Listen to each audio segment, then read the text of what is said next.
1961 est une date repère dans la vie de l'armée sénégalaise. Elle reçoit officiellement son drapeau et commence véritablement son existence au lendemain de l'indépendance. À l'époque, elle comportait des survivants des campagnes d'Indochine, de l'Algérie et même de la Seconde Guerre mondiale, des hommes qui ont connu 2 drapeaux tricolores. Si la naissance de cette armée est actée en 1961, il est bon de rappeler que le Sénégal a une longue tradition guerrière dans ses différents royaumes constitutifs.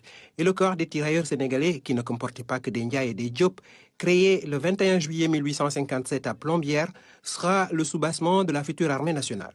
Pour le sens commun, une armée est un rassemblement de corps de troupes prêts à faire la guerre. Aujourd'hui, elle est décrite comme un service public qui a pour objet d'assurer la protection des intérêts d'un pays.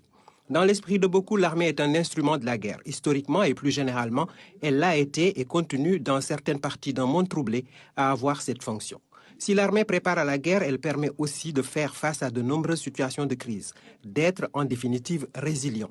Son organisation fondée sur le respect de la discipline, son sens patriotique élevé, allant jusqu'au sacrifice suprême et son adaptation par l'entraînement rigoureux aux crises la rendent utile en temps de paix. Face à la montée des périls, les opérations militaires se sont multipliées ces dernières années. L'armée sénégalaise, ouverte aux femmes, réputée pour son métier, est au service de la paix. Son apport aux Nations Unies est apprécié et ne date pas d'hier. Coûte-t-elle cher? Son coût est celui d'une prime d'assurance tout risque.